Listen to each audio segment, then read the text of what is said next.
Hello there, I am the Biblical the Biblical Translator, and what I tend to do is I go through the Bible and I tend to paraphrase, give my opinion or my interpretation on what I feel the message is, so that it can relate to us how we are today. And today's scripture is taken from Mark 6, and it's verse 2. And I'll read it to you. It says, Jesus was in the synagogue on the Sabbath. He was teaching in the synagogue on the Sabbath. Many who heard him were amazed. They asked, where did he get all this wisdom and power to perform such miracles?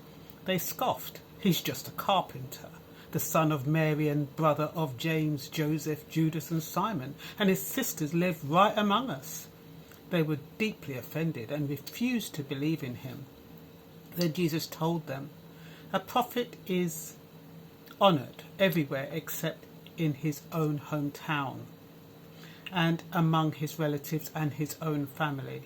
And because of their unbelief, he couldn't do any miracles among them except to place his hands on a few sick people and heal them. And he was amazed at their unbelief. And what that reminded me of is that, when you have people among you, it could even be your sibling, it could be any family member, but just because they're your family member, you take them for granted. You downplay their talents, you downplay any qualities that they have, any abilities they have to do something special. It's all downplayed. And like Jesus said, a prophet is honoured everywhere except in his own hometown. And that always reminds me of Idris Elba. He was performing in films and, series in the UK for years. And it wasn't until he went to America that he was recognised and he became big. And he was able to come back over here as a famous actor. And we take people in our lives for granted. It's almost like they are ordinary people, so we cannot see their extraordinary abilities. And so we take them for granted. And that is what happens when people come into our lives. We look on them as simpletons when they've really come to perform miracles in our lives. They've come for a purpose. But because we do not see it, and because we do not believe it, and because it seems impossible, and because they seem like just ordinary people, we discard them. We don't believe in them. And when you don't believe in something, it cannot manifest itself. So if somebody was to turn up, and, well, in this day and age it's very difficult. You have to have a spirit of discernment. But if somebody ordinary was to show up in your life, and was able to perform miracles, or who said that they could do something extra special, and you look at them with doubt, they're not going to be able to do that. I've got a habit of doing that myself. I've got a habit of, when somebody says that they can do something that sounds really, really outrageous, I roll my eyes. For me, it's more to do with, don't say you can do it, let me see. But the thing is, in the Bible, where I differ a lot from the people in the Bible, is that they actually saw Jesus perform miracles and they still didn't believe him. They still denounced him. They still said, oh, he's just the son of a carpenter. He's nobody important. More or less. That's not their exact words, but more or less downplaying him. He's the son of Mary. Mary up the road. What can he do? Who can he be? How can he be as powerful as they say? And this is what they were saying when he was performing miracles on the Sabbath. And this was in front of their eyes, and yet they still didn't believe. I'd like to think if somebody around me performed a miracle, I'd believe that they could perform a miracle. And I'm not going to say, oh, they're just that's Joe Bloggs from Tottenham, or that's just Sarah from Brixton, or Monica from Harlesden, or Cynthia from Luton.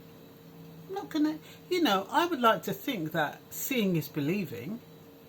But with faith, you have to, it's about not seeing, isn't it? But still believing. And it's about when people come into your lives, what purpose have they come in to put, for? What miracles can they do for you? And you look at them as just ordinary people. He hasn't got a job, he hasn't got any money, or she hasn't got a decent job, she doesn't come from a decent family, so I don't want to have anything to do with him or her. That is the general attitude. People are looking at people's background or who people are and making an assessment based on that, and a lot of times they're the biggest crooks. I was watching a movie, my Korean movies. I was watching a movie the other day, and the son that the father favoured the most was the biggest murderer and the cruelest person. But in his father's eyes, he was the big guns. And the younger son, who was so sincere and caring, he just used to tell him to get out. He didn't want to have anything to do with him. He wasn't going to give him his legacy because he just couldn't see those qualities. What he saw was the suit, the power attached to the suit, and the aura. Even though that aura disguised hatred and bitterness and envy and greed and murder. We cannot always judge people from where they come from. I mean, when you think about the famous people like Oprah Winfrey, Leonardo DiCaprio, who else is there? Who else came from humble beginnings? Jim Carrey, Shania Twain, and I also put Bob Marley, because Bob Marley came from the ghetto. He came from Trenchtown, and look how he ended up. Because somebody had faith in him, somebody believed in him, somebody gave him an opportunity, and he believed enough in himself to take the opportunity. Many of us, we're given opportunities and we don't think we deserve it. They call it the imposter syndrome. We don't believe that we're entitled to anything that's good or great, so we refuse it. So we have plenty of opportunities in our lives. We meet people who can do things for us, and we're like, oh no, there's something fishy going on. Oh no, I don't trust that person. Oh no, this and that. And we lose out because we do not have faith in ourselves to be all that we can be. Some people don't want to be famous because of all the garbage that goes with it. You're under the control of somebody else. But that is different from not taking opportunities that can help you and your family do much better and put you in a better place without feeling obligated to the powers. I don't want to be famous because that puts you in a position where you're like a puppet. But I would like to live comfortably. So all I'm saying is that in this scripture, I believe that it is about ordinary people with extraordinary qualities and talents. And it's about having faith in the ordinary and not just looking at the extraordinary and looking up to it, because you'll miss your chance, you'll miss your opportunity, you'll miss your miracle. We all need to have faith and believe in miracles.